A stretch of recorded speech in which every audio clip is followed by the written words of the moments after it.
Dear English learners, welcome back to our channel Sahastra 26, The Knowledge of English. మనం spoken English beginners కోసం ప్రత్యేకంగా చేసే వీడియోస్లో భాగంగా గత వీడియో లెసన్లో ఒక యాడ్జెక్టివ్ని డిఫరెంట్ ప్లేసెస్లో ఉంచితే అది ఎటువంటి మీనింగ్స్ ఇస్తుందనే విషయాన్ని మనం తెలుసుకున్నాం ఎగ్జాంపుల్స్తో. అయితే ఈ వీడియో లెసన్లో యాడ్జెక్టివ్స్లను ఎలా ఫామ్ చేస్తారు అంటే కొన్ని రకాల యాడ్జెక్టివ్లను ఏ విధంగా మనం ఫామ్ చేయడం జరుగుతుంది, అలాగే వాటిని మనం సెంటెన్స్లో ఏ విధంగా యూజ్ చేస్తారనే విషయాన్ని ఎగ్జాంపుల్స్తో నేను మీకు ఎక్స్ప్లెయిన్ చేయబోతున్నాను. So what are waiting for? Let's get started. Dear friends, మనం ఇంగ్లీష్ నేర్చుకునేటప్పుడు, వినేటప్పుడు, రాసేటప్పుడు రకరకాల యాడ్జెక్టివ్స్ ఫామ్ని యూజ్ చేస్తుంటాం. Do you know interesting fact? Can I tell you? అదేంటంటే ఒక వెబ్ యొక్క థర్డ్ ఫామ్ అలాగే ఫోర్త్ ఫామ్లను కూడా మనం యాడ్జెక్టివ్గా యూజ్ చేస్తూ ఉంటాం. అంటే జనరల్గా ప్రతి వెర్బ్ కూడా 4 ఫామ్స్ ఉంటాయి మనకు తెలుసు. V1, V2, V3 ing form. ఇక్కడ ఈ V3 ఇంగ్ ఫామ్లను మనం యాడ్జెక్టివ్లుగా నౌన్ను క్వాలిఫై చేయడానికి నౌన్స్ ముందు యూజ్ చేస్తూ ఉంటాం. అది ఎలాగో చూద్దాం. ఇక్కడ 2 వెర్బ్స్ నేను తీసుకున్నాను. Construct, constructed, constructed, constructing first one. Second one is dance, danced, dance, dancing. ఈ 2 వెర్బ్స్ యొక్క ఫామ్స్ ఇక్కడ రాయడం జరిగింది. ఈ V3 ఈ ఇంగ్ ఫామ్ను యూజ్ చేసి నేను ఇప్పుడు 2 సెంటెన్సెస్ ఎక్స్ప్లెయిన్ చేయబోతున్నాను మీకు. ఈ వీటిని యాడ్జెక్టివ్గా ఎలా యూజ్ చేస్తారో అని. Okay, they bought a newly constructed building. ఇప్పుడు చూడండి, న్యూలీ కన్స్ట్రక్టెడ్ బిల్డింగ్. ఇక్కడ బిల్డింగ్ అనేది ఏంటి? నౌన్. అది ఎటువంటి బిల్డింగ్? కొత్తగా కట్టబడిన బిల్డింగ్. ఇలా కట్టబడిన అని చెప్పడానికి మనం ఇక్కడ కన్స్ట్రక్ట్ అనే వెర్బ్ తీసుకొని దాని యొక్క థర్డ్ ఫామ్ని ఇక్కడ మనం యాడ్జెక్టివ్గా యూజ్ చేస్తాం. Got it? అంటే కన్స్ట్రక్ట్ అనే వెర్బ్ యొక్క పాస్ట్ పార్టిసిపులే ఈ కన్స్ట్రక్టెడ్, న్యూలీ కన్స్ట్రక్టెడ్ బిల్డింగ్ అన్నాం. ఇలా మనం V3ని యాడ్జెక్టివ్గా యూజ్ చేయొచ్చు. Next one, the child is playing with dancing toy. Dancing toy అంటే ఏంటి? టాయ్ అనేది నౌన్, బొమ్మ. అది ఎటువంటి టాయ్? డాన్సింగ్ టాయ్, అంటే డ్యాన్స్ చేసే టాయ్ అనమాట. అంటే ఆ చైల్డ్ ఆ డాన్సింగ్ టాయ్తో ఆడుకుంటూ ఉంటుంది. ఇలా డ్యాన్స్ అనే వెర్బ్ యొక్క ఇంగ్ ఫామ్ అంటే ప్రజెంట్ పార్టిసిపుల్ తీసుకొని ఇక్కడ యాడ్జెక్టివ్గా మనం యూజ్ చేస్తాం ఈ నౌన్ ముందు. చూసారా? ఈ విధంగా మనం ఏదైనా ఒక వెర్బ్ యొక్క, అంటే అన్ని వెర్బ్స్ కాదు, కొన్ని వెర్బ్స్ యొక్క థర్డ్ ఫామ్ లేదా ఫోర్త్ ఫామ్లను ఇలా ఇంగ్లీష్లో యాడ్జెక్టివ్లుగా నౌన్స్ ముందు వాటిని క్వాలిఫై చేసే విధంగా మనం యూజ్ చేస్తూ ఉంటాం ఇంగ్లీష్లో. Friends, check out some more examples for ever clear understanding. చూడండి, ఐఎమ్ లెర్నింగ్ స్పోకెన్ ఇంగ్లీష్. నేను మాట్లాడే ఇంగ్లీష్ నేర్చుకుంటున్నాను, అంటే మాట్లాడడానికి అవసరమైన ఇంగ్లీష్ నేర్చుకుంటున్నాను అని చెప్పడానికి ఇక్కడ స్పోకెన్ ఇంగ్లీష్ అని చెప్పి ఒక వర్డ్ యూజ్ చేస్తున్నాను. ఇక్కడ చూడండి, ఇంగ్లీష్ అనేది నౌన్. ఈ నౌన్ ఇక్కడ స్పోకెన్ అనే వర్డ్ క్వాలిఫై చేస్తుంది కాబట్టి ఇట్ ఈస్ అన్ యాడ్జెక్టివ్. అయితే స్పీక్, స్పోక్, స్పోకెన్ అని చెప్పే వెబ్ యొక్క థర్డ్ ఫామే ఈ స్పోకెన్. అలా కాబట్టి ఇలా చెప్పండి, ఐఎమ్ లెర్నింగ్ రిటన్ ఇంగ్లీష్. నేను రాయడానికి ఉపయోగపడే ఇంగ్లీష్ నేర్చుకుంటున్నాను. Right, wrote, return. అంటే ఆ రైట్ అనే వెబ్ యొక్క థర్డ్ ఫామే రిటర్న్. ఇలా స్పోకెన్, రిటర్న్ అని చెప్పి మనం యాడ్జెక్టివ్గా యూజ్ చేయొచ్చు. Selected candidates will join tomorrow. Selected candidates ఉన్నారు. క్యాండిడేట్స్ ఎవరు? సెలెక్ట్ అయిన వారు. ఎవరైతే సెలెక్ట్ అయి ఉన్నారో ఆ సెలెక్ట్ అయిన క్యాండిడేట్స్ విల్ జాయిన్ టుమారో, రేపు జాయిన్ కావాలి.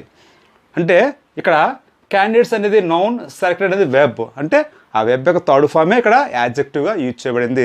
Select, selected, selected, selecting. ఆ సెలెక్టెడ్లో మూడో ఫామే ఈ selected. Okay, next one, we have qualified teachers. మేము క్వాలిఫైడ్ టీచర్స్ని కలిగి ఉన్నాం. ఇక్కడ చూడండి, టీచర్స్ అనేది ఏంటి? నౌన్. ఈ టీచర్స్ని ఇక్కడ ఈ వర్డ్ మోడిఫై చేస్తుందంటే వాళ్ళు ఎలాంటి టీచర్స్ అని చెప్పే విషయాన్ని ఇక్కడ మనకి తెలియజేయడం జరుగుతుంది కాబట్టి దీన్ని యాడ్జెక్టివ్ అన్నారు. అంటే క్వాలిఫై అనే వెర్బ్ యొక్క మూడో రూపాన్ని ఇక్కడ మనం క్వాలిఫైడ్గా ఇక్కడ యాడ్జెక్టివ్గా యూజ్ చేస్తాం. క్వాలిఫైడ్ టీచర్స్ అంటే అంటే అక్కడ క్వాలిఫికేషన్ ఉండవాలని చెప్పి అర్థం వస్తుంది. Okay, next one, we use advance technology. మేము అడ్వాన్స్ టెక్నాలజీ యూజ్ చేస్తున్నాం. టెక్నాలజీ అనే నౌన్, అడ్వాన్స్ అనేది అడ్వాన్స్ అనే వెర్బ్ యొక్క థర్డ్ ఫామ్ ఇక్కడ మనం యాడ్జెక్టివ్గా యూజ్ చేసాం.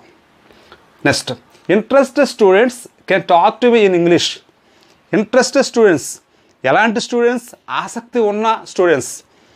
ఆ students can talk to me in English. నాతో ఇంగ్లీష్ మాట్లాడవచ్చు, మాట్లాడగలరని చెప్పి ఇక్కడ చెప్పాం. ఇక్కడ స్టూడెంట్స్ అనే నౌన్ ముందు ఇంట్రెస్టెడ్ అనే ఒక వెబ్ యొక్క అంటే ఇంట్రెస్ట్ అనే వెబ్ యొక్క థర్డ్ ఫామ్ మనం యూజ్ చేసి ఆసక్తి ఉన్న విద్యార్థులు అని చెప్పి అనే మీనింగ్లో మనం యూజ్ చేయడం జరిగింది. The bus has many broken Windows. ఆ బస్సు చాలా పగిలిపోయిన అద్దాలు కలిగి ఉంది. అంటే అందులో ఎన్నో పగిలిపోయిన అద్దాలు ఉన్నాయి. చూడండి, విండోస్ అంటే కిటికీలు. అంటే ఇక్కడ బ్రోకెన్ విండోస్ అన్నాం. అంటే బ్రోకెన్ అంటే బ్రేక్ అనే వెబ్ యొక్క థర్డ్ ఫామ్ని ఇలా మనం బ్రోకెన్గా ఇక్కడ యూజ్ చేసి విండోస్ ముందు ఉంచి ఈ విండోస్ ఎలాంటివి పగిలిపోయినా అని అర్థాన్ని ఇక్కడ ఇవ్వడానికి మనం ఈ యాడ్జెక్టివ్ని అంటే బేసిక్గా వెర్బ్ ఫామ్ని ఇక్కడ మనం యాడ్జెక్టివ్గా యూజ్ చేసాం. ఫ్రెండ్స్, మనం ఇప్పటివరకు ఒక వెబ్ యొక్క థర్డ్ ఫామ్ని యాడ్జెక్టివ్గా ఎలా యూజ్ చేస్తారనే విషయాన్ని ఎగ్జాంపుల్గా తెలుసుకున్నాం. ఇప్పుడు ఒక వెబ్ యొక్క ఫోర్త్ ఫామ్ అంటే ఇంగ్ ఫామ్ని యాడ్జెక్టివ్స్లో ఎలా యూజ్ చేస్తున్న విషయాన్ని ఎగ్జాంపుల్స్తో తెలుసుకుందాం. First one is walking stick is here. Walking stick ఇక్కడ ఏంటి? స్టిక్ అనేది నౌన్. ఆ స్టిక్ ఎలాంటిది? వాకింగ్ స్టిక్ అంటే నడవడానికి ఉపయోగపడే స్టిక్. ఇలా వాక్ అనే వెర్బ్ యొక్క ఇంగ్ ఫామ్ని ఇలా యూజ్ చేస్తాం. వాకింగ్ ఆ ఇంగ్ ఫామ్నే ఇక్కడ యాడ్జెక్టివ్గా యూజ్ చేసి నడవడానికి ఉపయోగపడే స్టిక్ అని చెప్పి ఇలా మనం చెప్పాం. ఓకే, మనం ఇప్పుడే సరే ఇంగ్లీష్ మాట్లాడేటప్పుడు కానీ నేర్చుకునేటప్పుడు కానీ ఆ పదాలు ఫార్మేషన్ ఎలా వచ్చాయి, వాటిని ఎలా యూజ్ చేస్తున్నారు అనే విషయాన్ని మనం జాగ్రత్తగా అబ్జర్వ్ చేసినట్లయితే మనం ఈజీగా ఇంగ్లీష్ నేర్చుకోవచ్చు. I went to the reading room. Room అనేది ఏంటి? నౌన్. అది ఎటువంటి రూమ్? Reading room. అంటే చదవడానికి ఉపయోగపడే రూమ్, చదివే రూమ్. ఆ చదివే రూమ్ అని చెప్పడానికి మనం ఇలా రీడింగ్ అనే అడ్జెక్టివ్ని ఇక్కడ యూజ్ చేస్తాం. అంటే రీడ్ అనే వెబ్ యొక్క ఇంగ్ ఫామే ఈ reading. Next one, watch a boring class it is. Boring class. ఆ క్లాస్ ఎలాగుంది? చాలా బోరింగ్గా ఉంది, అంటే విసుగు పుట్టించింది. అంటే బోర్ అనే వెర్బ్ యొక్క ఇంగ్ ఫామే ఈ బోరింగ్. క్లాస్ అనేది ఇక్కడ నౌన్. ఈ క్లాస్ ఎలాంటిది అనే విషయాన్ని ఇక్కడ బోరింగ్ అనే అడ్జెక్టివ్ చెప్పడం జరిగింది. Okay, barking dogs never bite. Barking dogs, ఆ డాగ్స్ ఎలాంటివి? అరిచే కుక్కలు. అంటే బాక్ అనే వెర్బ్ యొక్క ఇంగ్ ఫామే ఈ బార్కింగ్ డాగ్స్. అంటే అరిచే కుక్కలు ఎప్పుడు కరవు అని చెప్తూ ఉంటారు.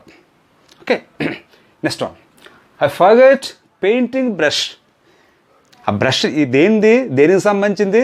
Painting brush. అంటే పెయింటింగ్ వేయడానికి ఉపయోగపడే బ్రష్ అనమాట. ఆ బ్రష్నే నేను మర్చిపోయాను. ఇలా పెయింట్ అనే వెర్బ్ యొక్క ఇంగ్ ఫామే ఈ పెయింటింగ్. బ్రష్ అనేది noun. Okay, we are in the waiting hall. మేము వెయిటింగ్ హాల్లో ఉన్నాం. మేము ఎక్కడ ఉన్నాం? వెయిటింగ్ హాల్లో ఉన్నాం. ఇక్కడ హాల్ అనేది నౌన్. ఈ హాల్ ఎలాంటిది? దేనికి సంబంధించింది? వెయిటింగ్. అంటే వేచి ఉండడానికి, వెయిట్ చేయడానికి ఉపయోగపడే యూజ్ చేసే హాల్. అంటే ఇక్కడ వెయిట్ అనే వెర్బ్ యొక్క ఇంగ్ ఫామే ఈ వెయిటింగ్.